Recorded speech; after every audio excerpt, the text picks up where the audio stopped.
हाँ जी, ठीक है। हाँ जी, तो आज हम वर्ड की स्टार्टिंग करेंगे।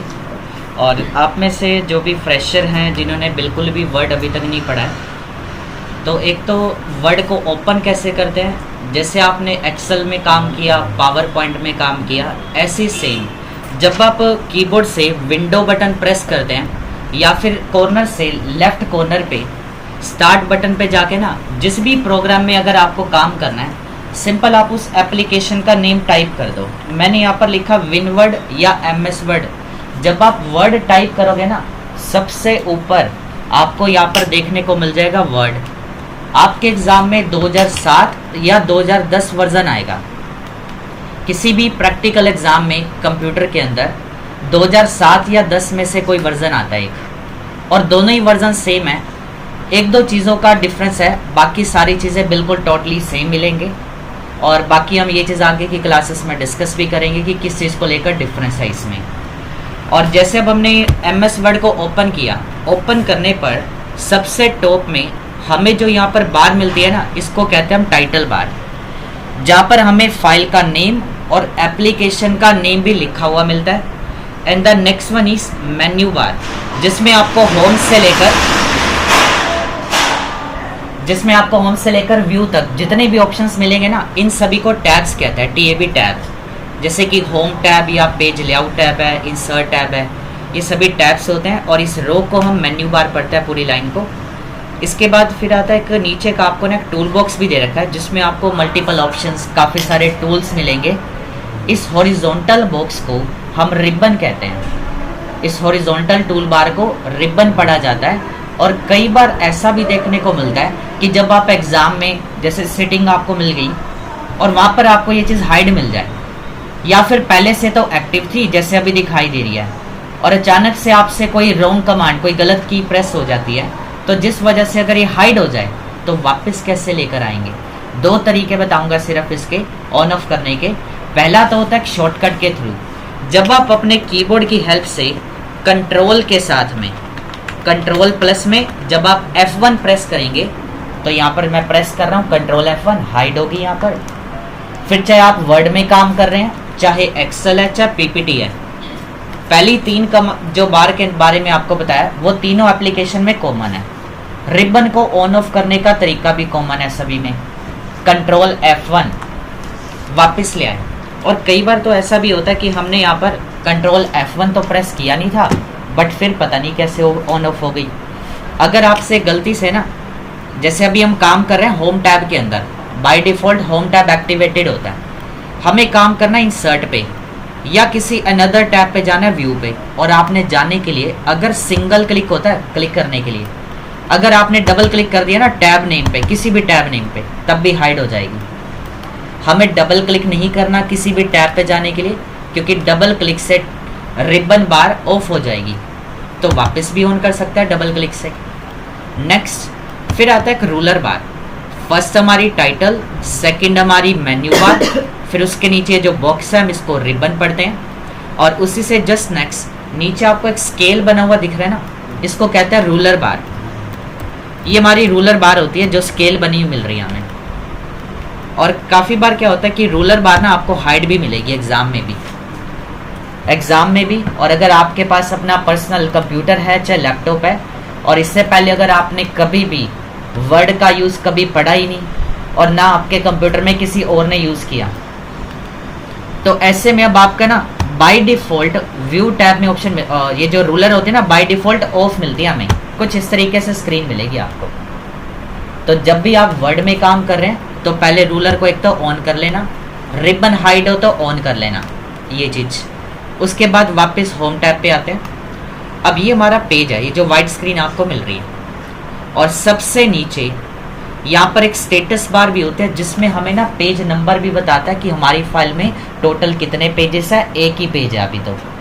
बाय डिफ़ॉल्ट आपको इसमें सिंगल एक ही पेज देखने को मिलेगा। और इसी स्टेटस बार में राइट साइड में ना आपको एक जूम स्लाइडर भी देखने को मिलेगा यहाँ पर, जहाँ से आप अपनी स्क्रीन का जूम साइज इंक्रीज या डिक्रीज कर सकते हैं।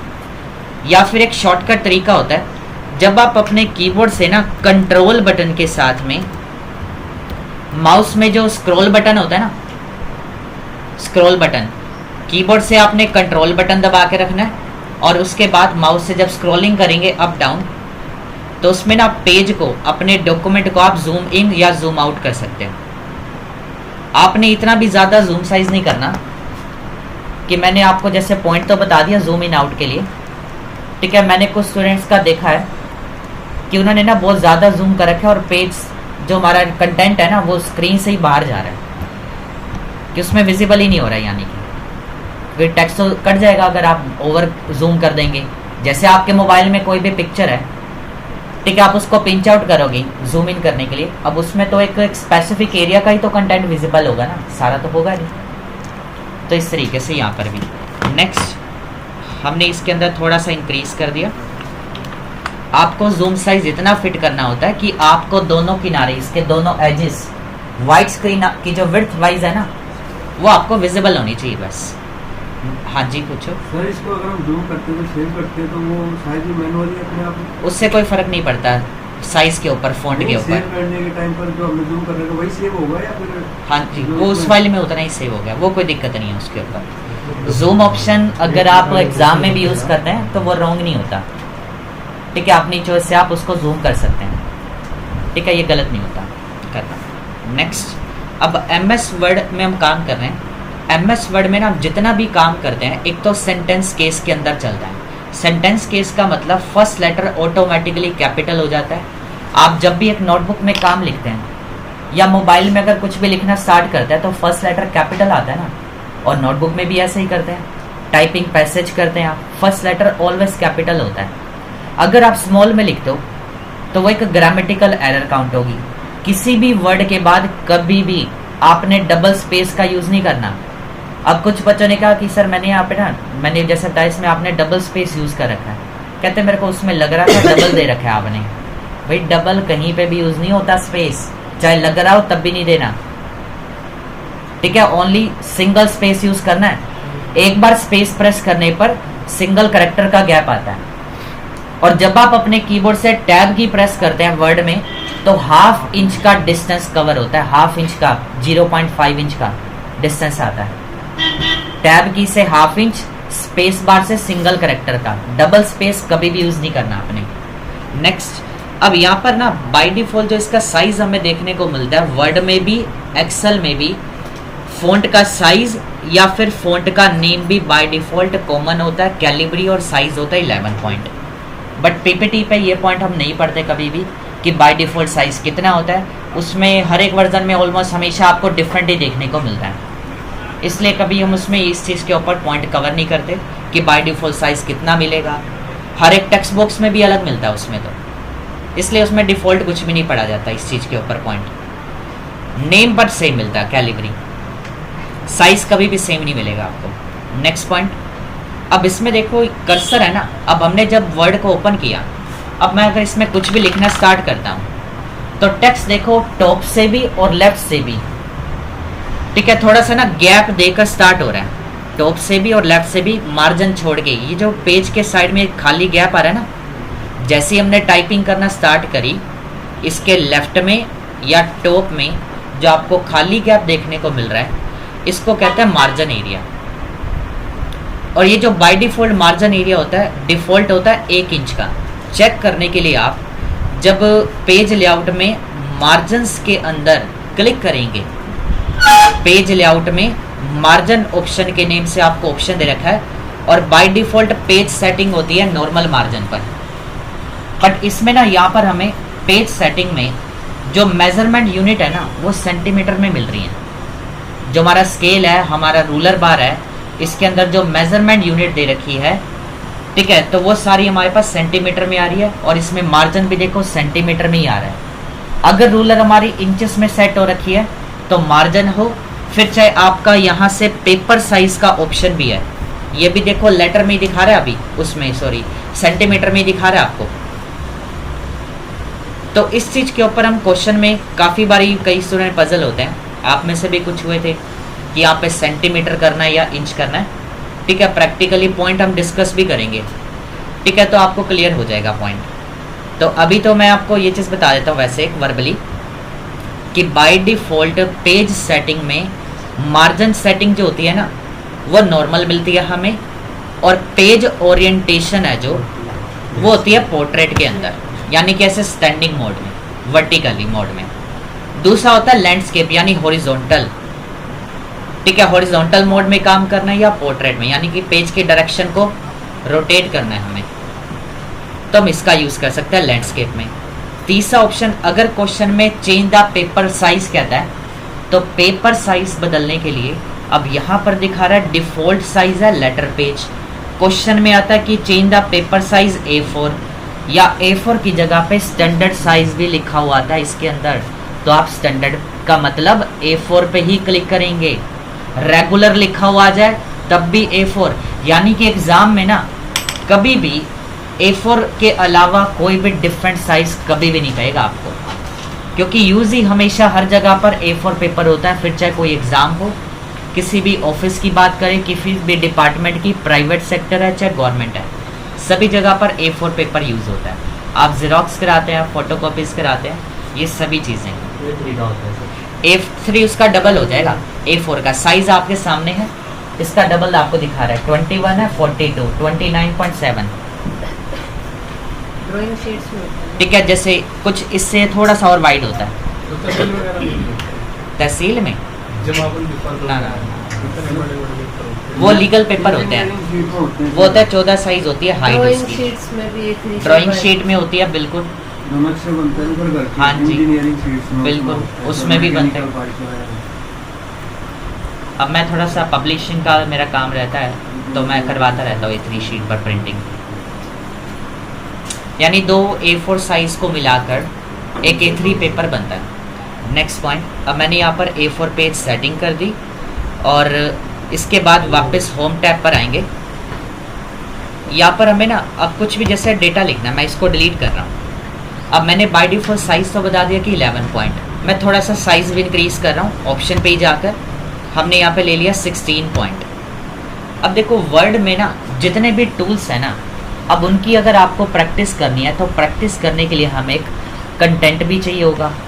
अब एक्सेल में तो हमें दे रखा होता है, आपके एग्ज़ाम में जब एक्सेल का आपको असाइनमेंट करने के लिए मिलेगा उसमें तो आपको टेबल दी जाएगी कि आपको टेबल बनानी है, उसमें आपको कुछ टास्क परफॉर्म करने के लिए बोले जाएंगे, इंस्ट्रक्शन दे रखे होंगे, वो आप परफॉर्म कर दोगे उसी कंटेंट पे।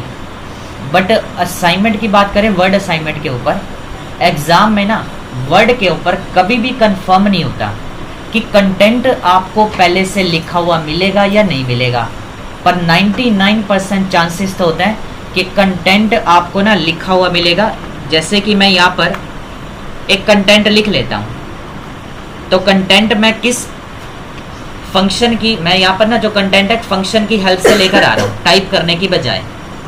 आपको यहाँ पे अगर कंटेंट लेकर प्रैक्टिस करनी है ना वर्ड के अंदर, तो आप सेल्फ उसमें टाइप मत करो खुद से, ना तो आपने किसी वेबसाइट से कॉपी पेस्ट करना है, सिंपली आपने क्या करना है, अपनी स्क्रीन पर ये एक कमांड मैंने जो टाइप किया है =RAND bracket open and close, इस कमांड को लिखने के बाद ना आपने कीबोर्ड से एंटर की प्रेस करनी है। आपको स्क्रीन पर ना कुछ मल्टीपल पैराग्राफ्स मिल जाएंगे, एक डम्मी कंटेंट बोलते हैं जिसको हम, या रेडीमेड डेटा भी कहते हैं जिसको हम।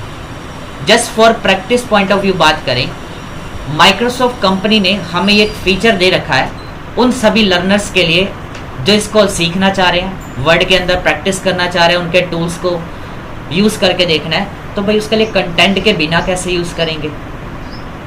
अगर हम टाइप करते हैं सारा कंटेंट तो बहुत देरी लग जाएगी, यानी कि सारा ही समय हमें टाइपिंग में ही वेस्ट हो जाएगा। तो फिर हम उसकी प्रैक्टिस के लिए अलग से टाइम कब निकालेंगे। और देखो वर्ड के अंदर मैं एक पॉइंट आपको बता रहा था कि या तो आपको कंटेंट इस तरीके से लिखा हुआ मिलेगा, जैसे यहाँ पर अब हमारे पास कुछ मल्टीपल पैराग्राफ्स हैं, अब इसके ऊपर आपको खाली इंस्ट्रक्शन मिल जाएंगे।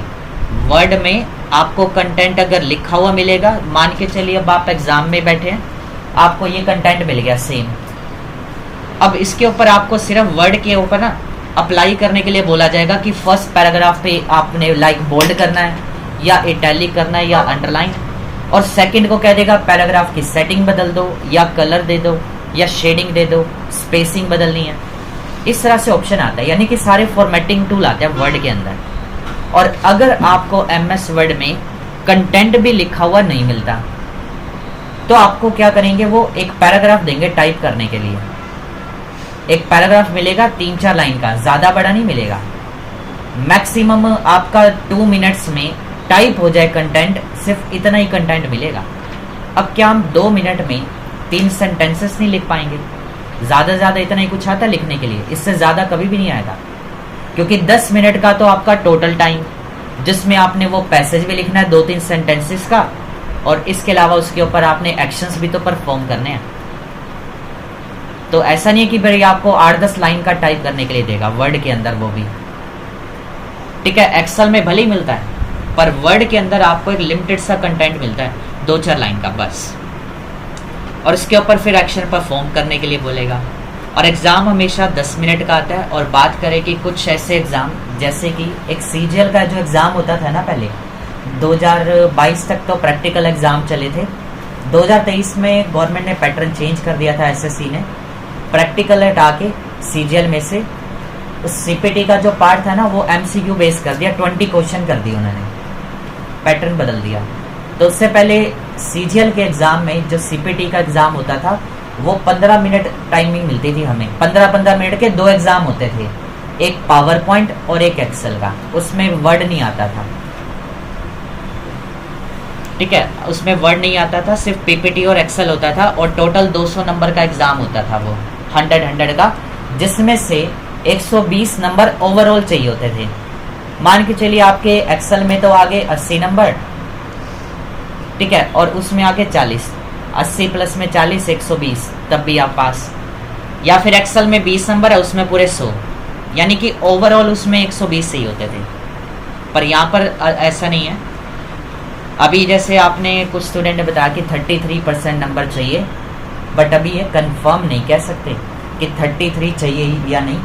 वो तो एग्ज़ाम की जब डेट आएगी तभी थोड़ा सा क्लियर हो पाएगा, क्योंकि मोस्टली एग्ज़ाम में ना मिनिमम मार्क्स 40% तो चाहिए होते हैं। यानी अगर नंबर, जैसे अगर आपका एग्ज़ाम 10 नंबर का है तो 10 में से 4 नंबर जरूरी, 100 नंबर का है तो बस वो 40% हो गया, बात वही आ जाती है। और अगर कुछ एग्ज़ाम और भी होते हैं बहुत सारे CPT में, जिसमें 60% के रेशियो पे कहते हैं कि आपको मिनिमम 60% नंबर लेकर आने पड़ेंगे, वर्ड में भी, एक्सेल में भी, PPT में भी, तीनों में 60% आपका ओके होना चाहिए रिजल्ट, ठीक है, मिनिमम। तो इट मीन्स ये नहीं है, कई स्टूडेंट को ये लग जाता है कि मैंने अगर जैसे आपको 40% बता दिया 60%, तो इसका मतलब आपको जैसे 10 पॉइंट दे दिए करने के लिए, 10 में से इसका मतलब 6 पॉइंट नहीं करने कि आप 60% कर कर आ जाओ। एग्ज़ाम तो आपने पूरा कंप्लीट करना है, वो तो आपका क्वालिफाइंग जो नेचर है उसमें वो इतने % पे क्राइटेरिया भी तो सेट होगा।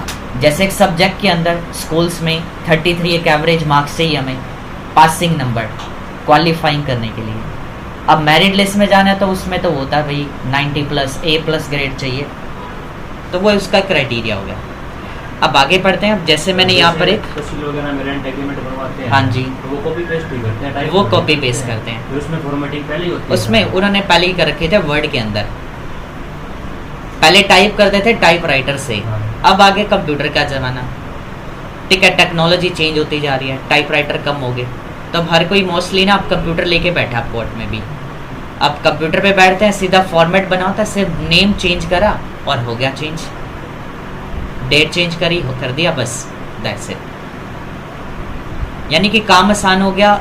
और टाइपराइटर में जो गलती होती थी अब यहाँ पर हम करेक्शन कर लेते हैं। जो काम 10, 15, 20 मिनट में हो रहा था विद इन मिनट हो रहा है। तो ये बस एक स्मार्ट वर्क होगा ये तो, ठीक है। नेक्स्ट, यानी कि आज के टाइम पे टेक्नोलॉजी अडॉप्ट हमें करनी ही पड़ती है। ग्रीन ही क्यों मिलता है? ग्रीन वो लीगल पेपर होता है, क्योंकि कोर्ट के अंदर उसको लीगल पेपर बोलते हैं, जिसकी हाइट 14 इंच में होती है, लीगल साइज होते हैं, ठीक है, जो ऑफिशियली तौर पर कोर्ट के अंदर लीगली यूज़ किए जाते हैं, वो लीगल पेपर साइज़ होता है। क्योंकि जो एफिडेविट्स पे कंटेंट्स वगैरह होता है ना वो ज़्यादा होता है, और उसमें वह पेज के अकॉर्डिंग बीच में गैप भी मेंटेन ज़्यादा करना होता है। आपने अक्सर नोटिस कभी किया हो तो टाइपराइटर में ये गैप वगैरह कैसे मेंटेन? उसमें ऑप्शन होते हैं, उसमें हाइट विड्थ कम करने के लिए कितना कंटेंट टाइट करना है, ऑप्शन होता है टाइपराइटर में भी, सब चीज़ें हैं इसके अंदर। ठीक है, नेक्स्ट तो देखो अब मैं इस वर्ड में हमने यहाँ पर पहले तो एक रैंडम कमांड दे दी, बीच में स्पेस मत देना, एंटर की प्रेस कर दी, यहाँ पर कुछ मल्टीपल पैराग्राफ्स आ रहे हैं। अब मैंने यहाँ पे ना एक नए वर्जन में ओपन करा है। ठीक है, आपका अगर 2007 या 10 वर्जन है, एक तो आपको ये जो स्क्रीन पर डम्मी कंटेंट मिल रहा है ना, नए वर्जन में ये वाला कंटेंट है, पुराने में डिफरेंट देखने को मिलेगा आपको। ठीक है, और उसमें आपको 3 पैराग्राफ मिलेंगे, यहाँ पर आपको 5 पैराग्राफ्स मिल रहे हैं। ठीक है, तो उससे कोई फ़र्क नहीं पड़ता। नेक्स्ट, अब हमने यहाँ पर कंटेंट तो ले लिया, हमें फर्स्ट पैराग्राफ को ना बोल्ड करना है। पहले तो सिलेक्ट करेंगे, एक तो हम सिंपल सिलेक्शन करते हैं क्लिक दबाकर, या किसी भी पैराग्राफ की सिलेक्शन के लिए आप उसके ऊपर जब माउस लेके जाएंगे ना पैराग्राफ पे 3 बार क्लिक कर देना, थोड़ा सा स्पीडली क्लिक करना है। ठीक है, ज़्यादा डिस्टेंस ही रखना क्लिक करने में। ट्रिपल क्लिक करा मैंने, पैराग्राफ सिलेक्शन होगी, जिसके बाद आप ऊपर से बी पे क्लिक करेंगे, बोल्ड हो जाएगा। आई पे क्लिक करा, इटैलिक। अब बोल्ड मीन्स डार्क करना या स्ट्रॉन्ग करना, या इटैलिक में टेक्स्ट हमारा टेढ़ा हो जाएगा यानी कि तिरछा। और काफ़ी बार क्वेश्चन में इटैलिक की जगह पर इटैलिसाइज लिखा हुआ आता है, इसकी डेफिनेशन में भी आप चेक कर सकते हो नाम इटैलिसाइज। ये जो वर्डिंग है ना इटैलिसाइज, फर्स्ट टाइम हमने देखी थी सीजल के एग्ज़ाम में, इससे पहले किसी एग्ज़ाम में नहीं देखी थी हमने। नेक्स्ट पॉइंट, अब इसका एक तीसरा नाम और भी होता है इटैलिक का ही, ओब्लिक। जैसे ओब्लिक का साइन होता है ना तिरछा, स्लैश का साइन। अब ओब्लिक में क्या होता है, टेढ़ा होता है सिंबल, स्लैश का तिरछा, जिसका यूज आपने एक्सेल में डिवाइड करने के लिए भी किया था, ध्यान होगा आपको। ठीक है, तो ओब्लिक भी टेढ़ा होता है, तिरछा होता है, और इटैलिक का काम भी तिरछा करना होता है, टेढ़ा करना। तो आप पैराग्राफ को सिलेक्ट करके आई पे क्लिक करेंगे, टेढ़ा हो जाएगा, वापस क्लिक करेंगे, हट जाएगा। फिर तीसरा ऑप्शन आता है हमारे पास एक अंडरलाइन के नाम से। अगर आपको क्वेश्चन में अंडरलाइन बोल रखा है, या अंडरलाइन के अंदर ना इसमें बहुत सारे स्टाइल्स भी दे रखे हैं, यानी अगर क्वेश्चन आपका अंडरलाइन के ऊपर एग्जाम में आ रहा है तो आपने ना अंडरलाइन के अंदर जाके चेक करना है। ठीक है, इसी के अंदर यानी आपने वर्डिंग को अच्छे से समझना है कि पॉइंट में क्या बोल रखा है अंडरलाइन के लिए, स्टाइल कौन सा बोल रखा है। स्टाइल तो इसमें आपको लिस्ट में बहुत सारे मिल जाएंगे, काफ़ी सारे दे रखे हैं। फर्स्ट वाला तो नॉर्मल हो गया, सेकंड होता है डबल अंडरलाइन, और सभी का नेम आपको माउस ले जाने पे शो भी करेगा। तीसरा होता है thick underline, thick means dark हो जाएगी। और फिर आता है डॉटेड अंडरलाइन, अब इसमें डॉट डॉट डॉट दिखाई भी दे रहे हैं। फिर चौथा देखो डैश आ रहे हैं, नाम आ रहा है, फिर आ रहा है एक डॉट है और एक डैश है, तो डॉट डैश। और नेक्स्ट में 2 डॉट है, 1 डैश है, तो डबल डॉट डैश, या फिर वेव्स अंडरलाइन। और इन सभी स्टाइल्स के अलावा एक तो ये वाले कुछ 5-7 स्टाइल हो गए, मैंने क्लिक करा, अप्लाई भी हो गया। और जब आप माउस लेके जा रहे थे ना जिस पे भी, देखो प्रीव्यू भी दिखा रहा है साथ के साथ, मैंने क्लिक कर दिया, ये तो होगी वेव्स अंडरलाइन। मैं थोड़ा साइज भी बढ़ा लेता हूँ, मैंने पैराग्राफ सेलेक्ट कर रखा है ऑलरेडी पहले से ही, दोबारा नहीं कर रहा। और किसी भी फ़ॉन्ट का साइज़ बढ़ाने के लिए ना, एक तो आप यहाँ से साइज़ बढ़ा सकते हैं, चूज़ कर लेना कितना साइज़ बढ़ाना है। मैंने 16 कर दिया थोड़ा सा। अब मैं वापस अंडरलाइन ऑप्शन पे जा रहा हूँ, पहले मैंने नन कर दिया। इसके अलावा एक और ऐसा स्टाइल है जो एग्ज़ाम में काफ़ी बार आता है, वर्ड्स अंडरलाइन। अब वर्ड्स अंडरलाइन आपको लिस्ट में नहीं मिलता, तो इसके अंदर एक ऑप्शन लिखा हुआ है मोर अंडरलाइन के नाम से, तो इसमें जाके आप फाइंड आउट कर सकते हो कि अंडरलाइन का जो स्टाइल है वो कैसा रखना है। जैसे ही मोर अंडरलाइन पे आप क्लिक करते हैं तो स्क्रीन पर आपको एक फ़ॉन्ट नेम से विंडो ओपन अपीयर होगी, यहाँ पर एक फ़ॉन्ट विंडो अपीयर हो जाएगी स्क्रीन पर, जिसमें आपको अंडरलाइन स्टाइल में वर्ड्स ओनली भी है, और भी नीचे काफ़ी सारे मिल जाएंगे। ओके कर दिया।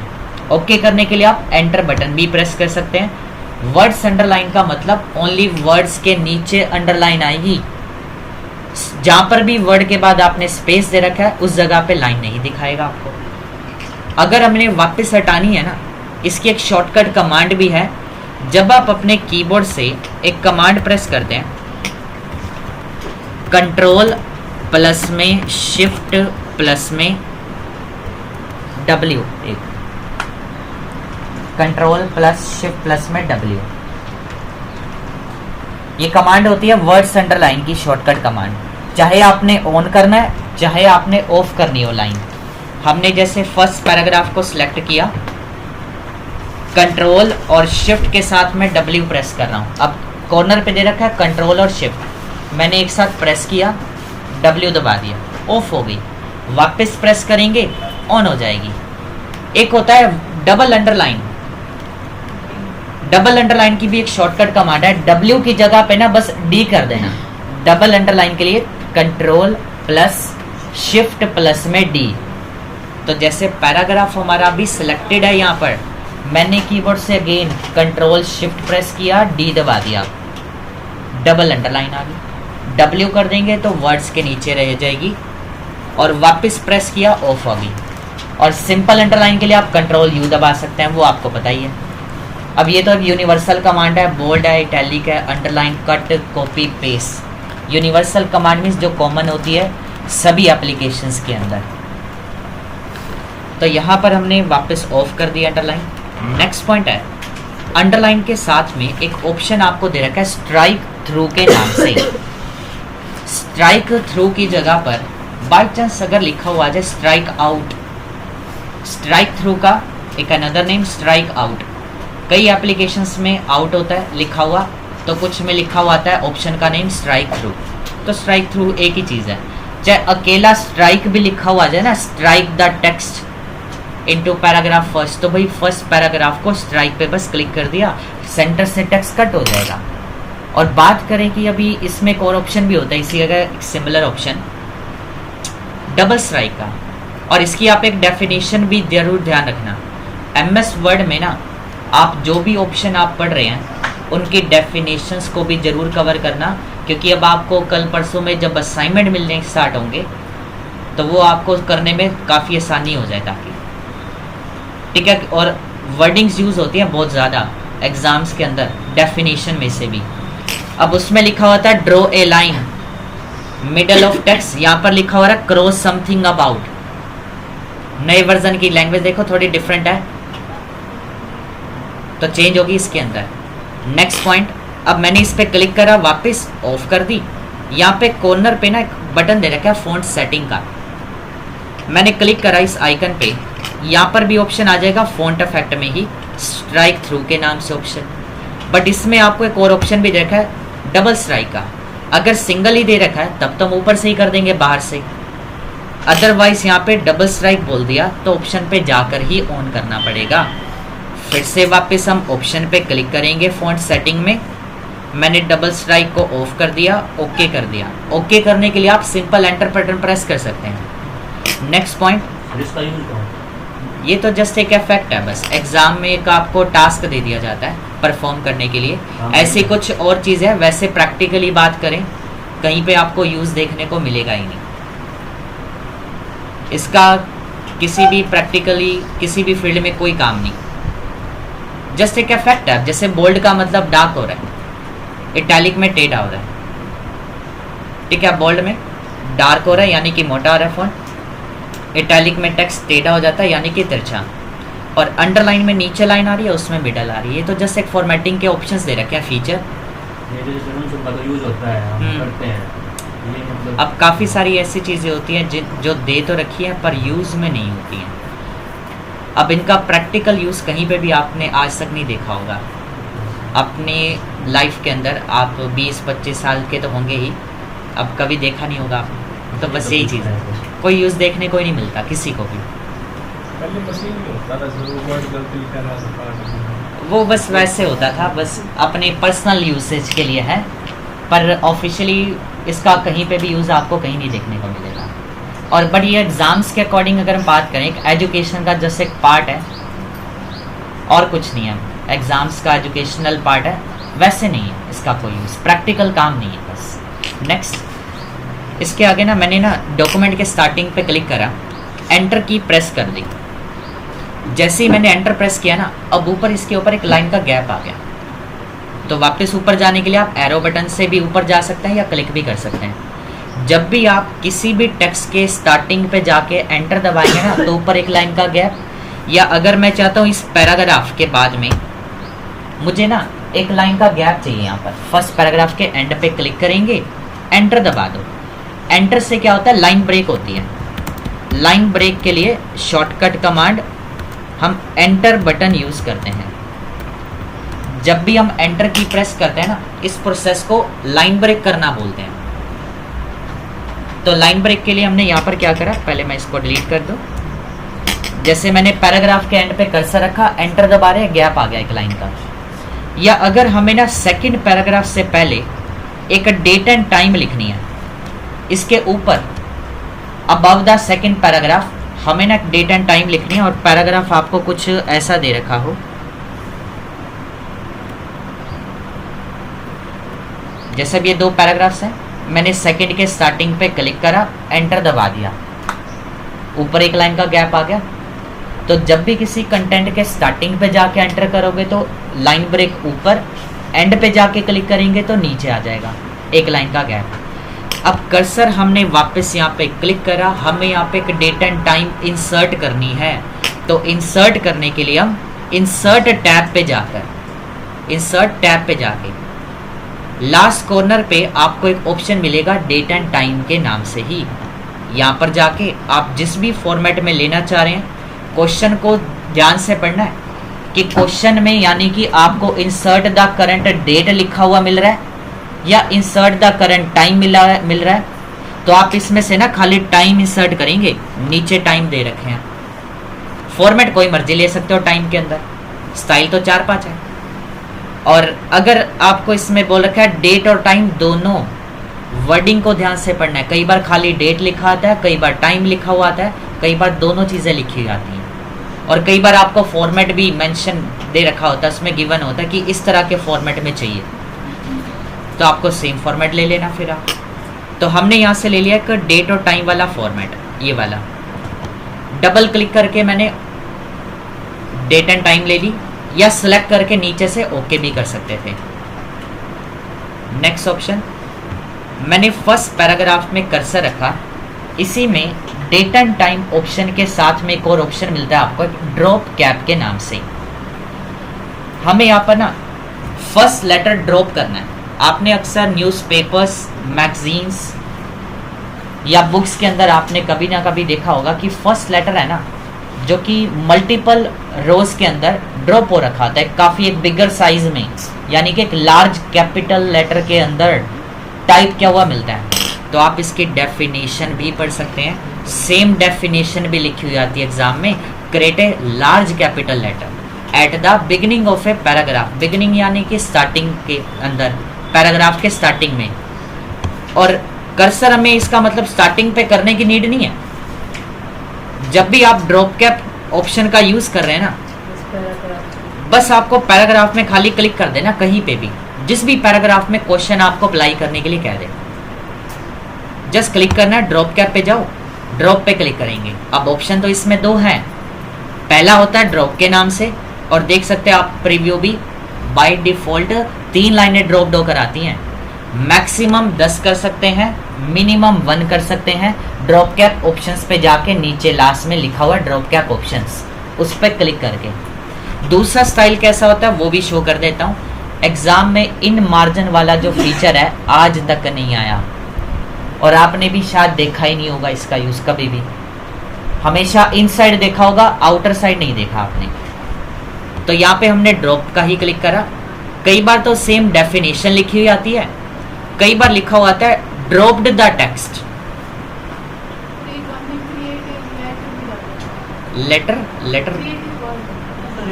नहीं, और ये चीज हमेशा ना फर्स्ट लेटर पे ड्रॉप होती है। ये चीज ड्रॉप क्या, पूरे वर्ड को आप ड्रॉप नहीं कर सकते इसके अंदर, चाहे बेशक आप सिलेक्ट करके भी करेंगे ना, ओनली फर्स्ट कैरेक्टर ही ड्रॉप होगा, एक से ज़्यादा कैरेक्टर आप ड्रॉप नहीं कर सकते। और इसी में अप्लाई करने के बाद नीचे ड्रॉप कैप ऑप्शन पे जाके आप यहाँ पे दिखा रहा है लाइंस टू ड्रॉप कितनी करनी है। मैक्सिमम अभी तक एग्जाम में 4 आ रखा है। लाइंस बताते हैं फिर? हाँ जी, अगर आपको 3 से अलावा अगर 2 या 4 करने के लिए कहेगा तो बताएगा, अदरवाइज कुछ नहीं करना आपने, सिंपल ड्रॉप पे क्लिक कर रहे हैं। बाय डिफॉल्ट 3 होती है। अगर आपको कम या ज़्यादा करने के लिए कहेगा तब आपको उसमें पॉइंट गिवन होगा फिर कि कितनी लाइंस ड्रॉप करनी है, 2 करनी है या 4 करनी है। क्योंकि जब आप ऑप्शन को अप्लाई करते हो तो 3 आती हैं। अब आपको क्वेश्चन में 2 कह दिया तो आप इसमें 2 कर देना, बस मैंने 2 कर दिया, ओके कर दिया।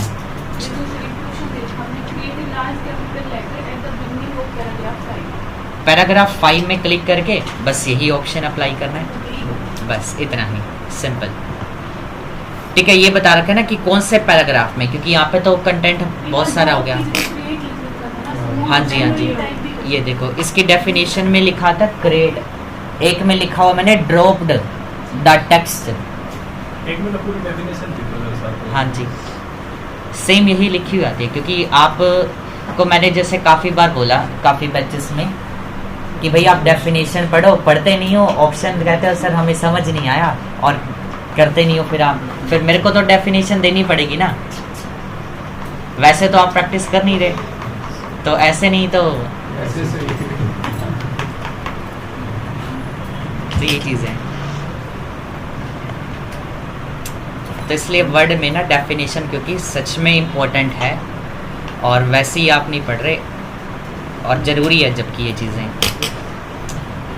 और वापस इसको ऑफ करने के लिए मैंने इंसर्ट पे जाके ड्रॉप कैप में नन कर दिया, ऑफ कर दिया। इसके अलावा फिर एक ऑप्शन है होम टैब के ही अंदर, हमने फर्स्ट पैराग्राफ को सिलेक्ट करा, हम इसके ना चारों तरफ एक बॉर्डर देनी है। किसी भी पैराग्राफ को अगर हमें चारों साइड एक बॉर्डर भी अप्लाई करनी है तो बॉर्डर लगाने के लिए यहाँ पर आपको एक ऑप्शन मिलेगा बॉर्डर्स के ही नेम से, give border around side of the paragraph 1। तो पैराग्राफ के अराउंड बोल रखा है ना, जब भी बॉर्डर देने के लिए तो होम टैब वाला ऑप्शन।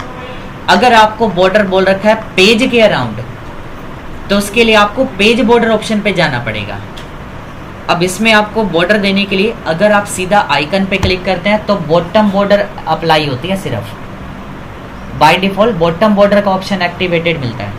आप ऑप्शन पे जाओ, एरो बटन पे इसी के साथ में ऑल बॉर्डर पे क्लिक कर दो, बॉर्डर आ गई। वापस इसी पे जाएंगे, अगेन ऑप्शन में ही नो बॉर्डर करके आप रिमूव भी कर सकते हैं। काफ़ी बार हमें देखने को मिलता है कि राइट बॉर्डर आता है एग्जाम्स में। अभी तक सबसे ज़्यादा मैक्सिमम टाइम जो देखने के लिए मिला है वो हमेशा राइट बॉर्डर आया होता है एग्जाम्स में। गिव राइट बॉर्डर, तो राइट बॉर्डर देने के लिए पैराग्राफ में कर्सर क्लिक करेंगे और यहाँ से राइट बॉर्डर ऑन कर देंगे। नेक्स्ट, हर लाइन को बॉर्डर करना होगा सर? हाँ जी, हर लाइन को border। हर लाइन को नहीं आएगा, हर लाइन को नहीं आएगा। मैंने वापस ऑफ कर दी बॉर्डर, आइकन पे ही क्लिक कर दिया सीधा। इसके साथ में एक और ऑप्शन है शेडिंग के नाम से। आपने एक्सेल में एक ऑप्शन पढ़ा था फिल कलर के नाम से, सेम ऑप्शन आपको एक्सेल में फिल कलर के नाम से मिलता है। और इसके अलावा मैंने इसके 3 नाम और भी बताए थे एक्सेल में, बैकग्राउंड कलर, शेडिंग और सेल कलर। और ऑप्शन का नाम दिखा रहा था फिल कलर, यहाँ पे ऑप्शन का नाम शेडिंग के नाम से आता है। इसमें हम सिर्फ शेडिंग और बैकग्राउंड कलर पढ़ते हैं इस ऑप्शन को। तो यहाँ पे आप ऑप्शन पे जाके ना चेंज द बैकग्राउंड कलर कहता है टू द पैराग्राफ फर्स्ट या सेकंड, किसी भी पैराग्राफ में कह दे तो आप उस पैराग्राफ को सिलेक्ट करके, ठीक है, ऐसे डार्क कलर मत यूज़ करो। काफ़ी बार बोलते हैं हम और फिर भी बहुत सारे बच्चे गलतियाँ करके आते हैं। डार्क कलर यूज़ मत किया करो, ठीक है। और क्योंकि टेक्स्ट की विजिबिलिटी फिर डाउन हो जाएगी, टेक्स्ट ही विजिबल नहीं होगा तो, ठीक है ना। थोड़े से ऐसे कलर यूज़ करो जिसमें शेडिंग का भी काम चल जाए। शेडिंग बोल रखी हमने तो जस्ट शेडिंग देनी है, ठीक है। ज़्यादा लाइट भी ना हो। अब ज़्यादा लाइट इसलिए कि अगर एग्ज़ाम में आपके ना प्रिंटर में इंक लाइट हो चुकी है, क्योंकि इतने सारे प्रिंट आउट निकलेंगे तो प्रिंटर में इंक ना कम हो जाती है, तो ऐसे में कई बार शेडिंग ना विजिबल नहीं होती। अब किसी को लग रखे हो मोटी ऐनक, ठीक है, दिखे ही ना कि भाई दे रखा है या नहीं, यूं करके भी नहीं दिखेगा। फिर कोई चश्मा भूल जाए तो और दिक्कत है ना। तो ये चीज़ें हो जाती हैं और ऐसा रियलिटी है ये चीज़ों की, इन चीज़ों का। और ये सब चीज़ें हमने प्रैक्टिकली देख भी रखी। मेरे दूसरे सेंटर पे हम प्रिंट आउट भी निकलवाते थे ऐसे ही। उसमें भी हमने प्रैक्टिकल ये चीज़ें कवर कर रखी हैं, इसलिए पॉइंट आपसे डिस्कस किए जाते हैं। ठीक है, तो यहाँ पर बिल्कुल लाइट भी ना हो, ज़्यादा डार्क भी ना हो, दोनों क्लियर विजिबल होने चाहिए बस। नेक्स्ट ऑप्शन, अब हमने शेडिंग दे दी, पैराग्राफ में खाली क्लिक करा था। अब इसमें वापस जाके ना नो कलर करके आप हटा भी सकते हैं, बट अभी मैंने कलर रख दिया। ये जो ऑप्शन अभी पड़ा ना, ये तो बैकग्राउंड कलर था, या हम इसको शेडिंग भी पढ़ते हैं। मैंने एक थर्ड पैराग्राफ और सिलेक्ट कर लिया। अगर क्वेश्चन में आपको ना ये बोल रखा है हाईलाइट द टेक्स्ट या हाईलाइट द पैराग्राफ 3, तो आपने शेडिंग पे क्लिक नहीं करना, क्वेश्चन को गलत मत करो, ऑप्शन का नेम पढ़ लो। 1 सेकंड ही तो लगता है भाई, उसमें बस 1 सेकंड वेट कर लो, नाम लिखा हुआ आ जाएगा। आप सीधा क्लिक कर देते हैं, काफ़ी बार देखा हुआ है। ऑप्शन का नेम हाईलाइट लिखा हुआ आता है, तो हाईलाइट का ऑप्शन ये वाला है जिसपे ABC लिखा हुआ आ रहा है, इस पे क्लिक करेंगे। हाईलाइट डेफिनेशन में भी आ रहा है, ऑप्शन का नाम ही हाईलाइट है। क्लिक करते ही टेक्स्ट को हाईलाइट करता है, बैकग्राउंड को हाईलाइट नहीं कर रहा है, पूरे में शेडिंग नहीं दे रहा, जैसे उसमें पूरा एंड तक शेड आ रहा है। लीजिए, मैंने इसमें भी सेम कलर की शेडिंग दे दी, दोनों में आप डिफरेंस देख सकते हो।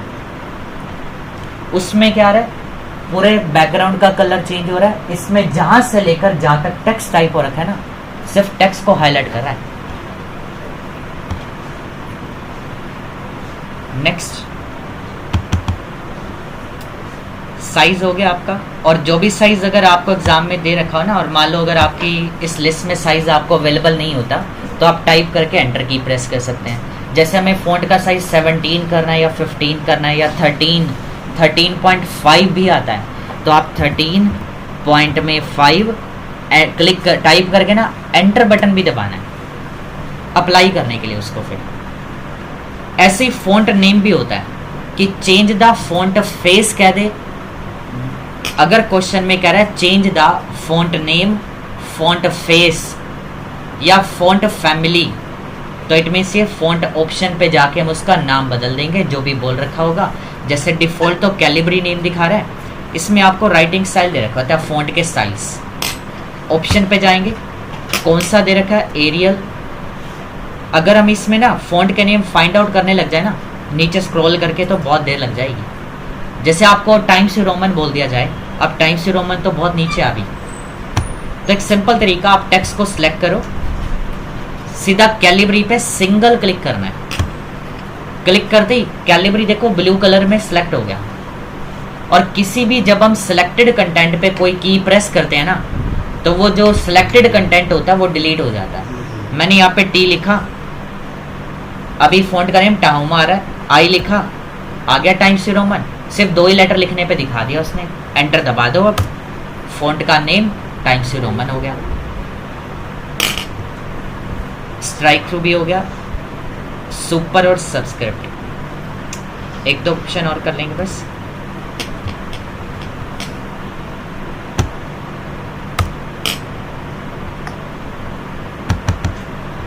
मैंने यहाँ पर टाइप किया x2 + y2 या एंटर।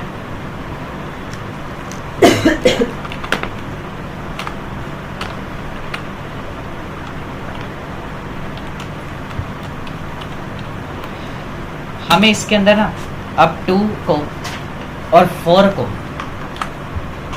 बेस लाइन से नीचे लेकर जाना है। बेस लाइन का मतलब जैसे आपकी नोटबुक में लाइंस खींची हुई होती हैं टाइप लिखने के लिए, तो वो हमारी बेस लाइन है।